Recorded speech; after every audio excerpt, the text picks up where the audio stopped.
Today, we're going to talk about ADHD, but probably not in the way you're used to thinking about it. Forget deficit, forget disorder. Think of it more like a totally different operating system for your brain. And yeah, in a lot of ways, a really powerful one. Okay, let's just jump right in with another that might surprise you. 67%. So what's that? Well, that's how much higher the risk is for someone with ADHD to develop irritable bowel syndrome. I know, right? That's a huge link. And it tells us right away that this is about way more than just paying attention in class.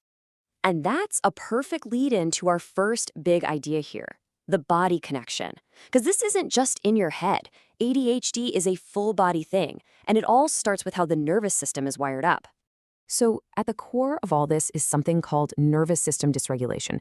It sounds complicated, but here's the gist. When your body is just overwhelmed for a long time, your fight or flight and your rest and digest systems get totally out of whack. They get stuck, and that imbalance, that's the thread connecting ADHD to gut problems, yeah, but also to things like thyroid issues and even obesity. And get this, another piece of the puzzle is hypersensitivity. A lot of people with ADHD are just way more tuned into their bodies. They notice the tiniest little changes that someone else might just ignore. It can be so intense, in fact, that the mind can literally create real physical symptoms. We're talking about psychosomatic stuff, like a sore throat that won't go away or a headache that has doctors stumped, because the origin isn't physical, it's mental. All right, so we've established this really strong body connection. Now let's dig into the why. Let's actually look under the hood at this unique operating system and how the brain processes the world. Okay, one of the most important ideas you need to grasp is something called timeliness. For most people, time is like a line, right? Past, present, future.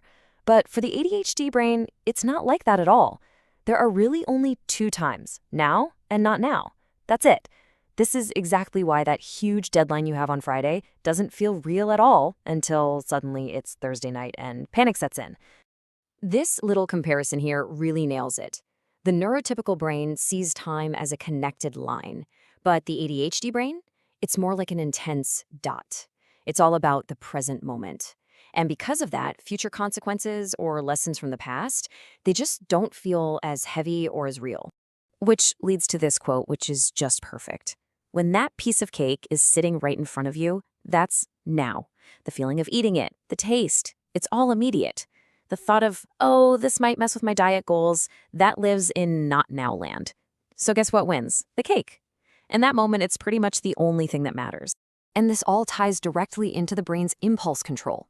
You can think of it like a car's handbrake. In the ADHD brain, that handbrake is just a little less reliable. So when an idea pops into your head that promises a big jolt of excitement or dopamine, the instinct is to just go, without that pause that most people have to consider the consequences. Now, this different way of processing things isn't just about time or impulses. It's also about sensory stuff, like sound. So let me ask you, what does a classroom actually sound like?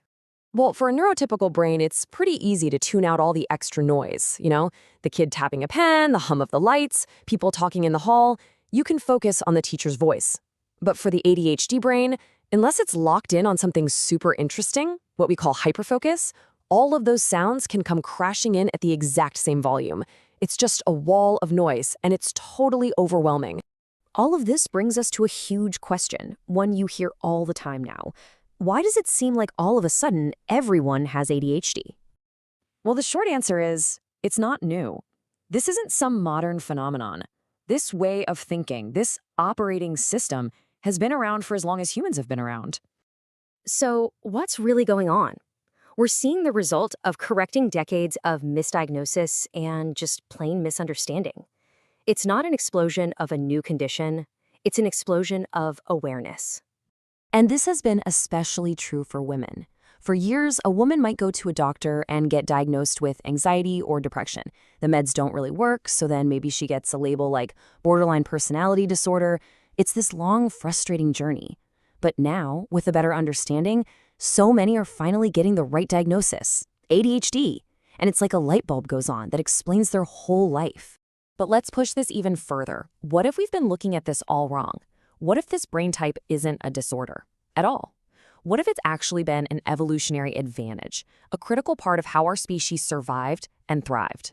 I mean, think about it. A brain that's locked into the now, that craves new things, that doesn't have a strong handbrake to hold it back, that is the perfect brain for taking risks, for exploring the unknown, for innovating. Honestly, you could argue humanity would have never gotten anywhere without this kind of brain. We needed the people who would do the crazy stuff, the ones who were willing to be the first to try and fly, or the 17-year-old who just hopped on a boat to see what was out there. These are the people who pushed us all forward. So if we accept that this isn't a broken system, just a different one, then we can stop trying to fight it. We can start working with it. We can actually learn how to hack the ADHD brain. And this right here is the golden rule. If you cannot see it, it doesn't exist. It's that simple. Because of the now and not now thing, if something is out of your line of sight, it is truly out of your mind. That to-do list you tucked away in a drawer might as well be on another planet. So what does this mean in practice? It means your strategies have to be external. They have to be visible. Put your gym shoes right in front of the door so you trip on them. Your goals can't just be practical. They have to be so exciting that just thinking about them gives you that little dopamine rush. And if you have a deadline, you have to use your imagination to trick your brain into feeling the pressure now. Pretend the paper's due tonight, not next week. Oh, and here's a good one. Got a boring task? Do something fun first. Give your brain the hit it's looking for, and then ride that wave of focus into the boring stuff. So I want to leave you with this question. Your brain, this creative, powerful engine, is always going to be running. It will always find a problem to work on. So the real choice is, what job are you going to give it today? Are you going to let it spin its wheels on old problems from the past, just for a little hit of drama? Or are you going to point it toward building a future that's so cool, so exciting that it just can't resist getting started?